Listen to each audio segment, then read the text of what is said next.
Thank you for watching this Last Mile Profits video.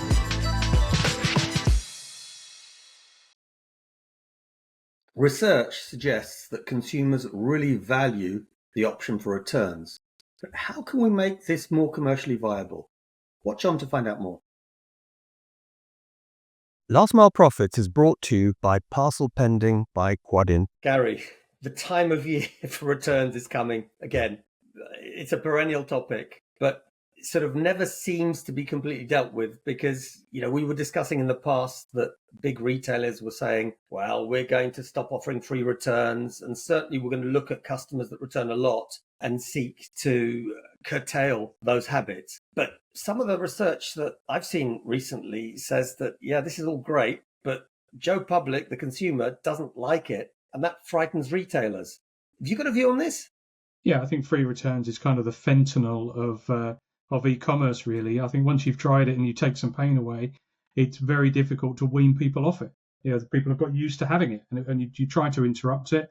Having 3 daughters that have grown up through e-commerce, they try new brands because they have free returns. If they don't know the company, they don't know the product, they don't know the quality, they don't know the sizing, then free returns is kind of like, well, okay, then it's a get out of jail free card if things go wrong. If I don't like it, doesn't fit, badly made, bad value for money, I can always just send it back. So you take that away, then winning new customers just becomes a bit more difficult. But if you take it away from your existing customers, then retaining those customers becomes more difficult as well. So it's a bit of a double-edged sword. But let's then think, what can you do to make it more tenable? There's a Polish company that has really got something cool. Of course, I'm not saying everyone could do this, but it's called e-obuwie, which means e-shoes. And you go to a sort of computer model and they measure your feet. And then any pair of shoes that you order, they will more or less guarantee that they're going to fit. It's pretty cool because you avoid the issue, because it may be that you don't like it, but you avoid the issue that you buy something that doesn't fit. So theoretically, we're not there yet, but I can imagine each of us at home or at sort of a retail point scans ourselves in a sort of Star Trek-like machine, and at least it eliminates the risk that we will buy something that doesn't fit. We're still stuck with the fact we might not like it, we might not like the quality, we may change our mind, but at least that deals with one big issue. Yeah, I've heard a lot of these things where you're using your phone to virtual changing rooms where you sort of try the garment on and all this sort of thing. But eventually, sometimes somebody just wants to send it back. I don't agree that's the answer. I more think this is a role for big data, to learn which customers do behave. So I have some sympathy for the retailers that if you know that you've got a hardcore of 5 or 10% of people that always return something, they should be targeted in some way. It may be not that they can't do free returns, but there is some other disincentive. So I think I've mentioned before that my daughter bought a dress online, and it's quite from a fairly upmarket brand, mid-market brand, and up one of the sleeves and through the neck was a pink ribbon attached through it. So one of the problems is people go out, buy something, go out with the label tucked in, go to their party, disco, wedding, what have you, return the item the following day, label's still intact, and they've paid for nothing. You can't go out with a pink ribbon through your sleeve without looking like an utter cheapskate. So there must be some other ways of combating people that are returning for bad reasons rather than genuine reasons. I mean, you hear horror stories, sorry to go on, but where customers have been tried to make a return because they've said they don't like it or the colour's not right, been declined. So they've then damaged the clothing on purpose. And within their consumer rights, they're entitled to return something that's faulty within 14 days. No questions asked. So you can force your way to getting a free return if you really want to. Okay, so we got the technology side where we can make sure that the size is almost certainly going to be right, that people can check something in a virtual reality scenario before they buy it. We've got the other, let's say, the tough stance, which is to say, okay, if your propensity to return is too high, we're going to blacklist you in some way, or we're going to police what's happening. But then I think there's a third thing. What can we do to actually make the returns less onerous to the environment? And I guess there, if a return goes through a parcel locker, it's going to have a lot less carbon associated with it. If the packaging in some way is designed to be, should we say, reusable more than it is, that will be another part of that, should we say, equation.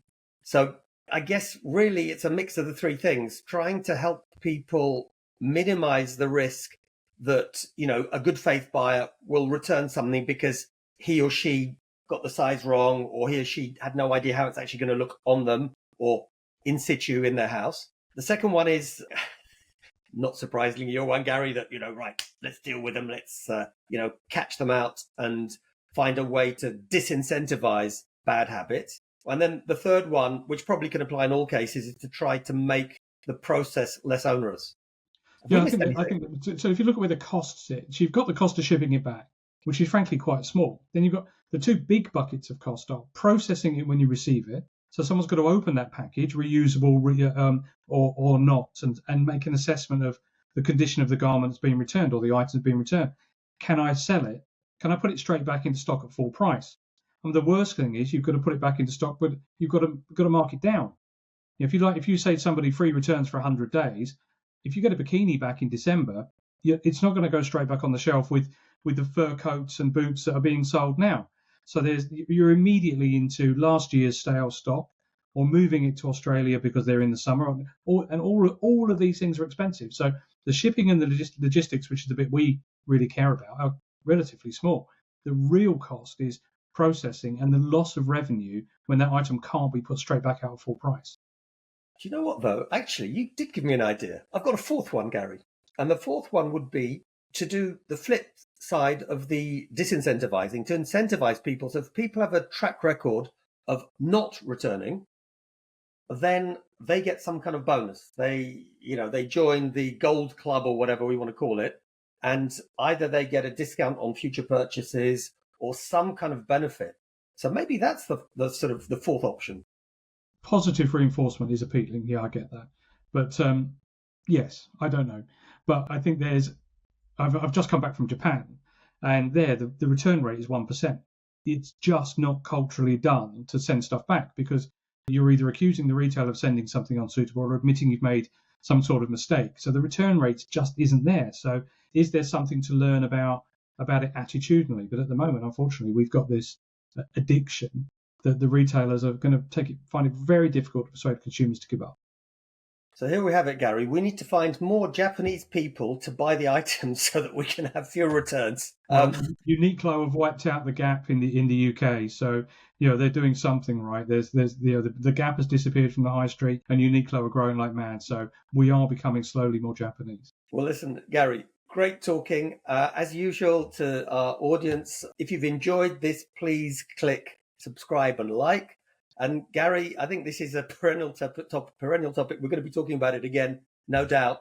But let's see how things develop before our next video. Thanks very much. Last Mile Profits is brought to you by Parcel Pending by Quadient.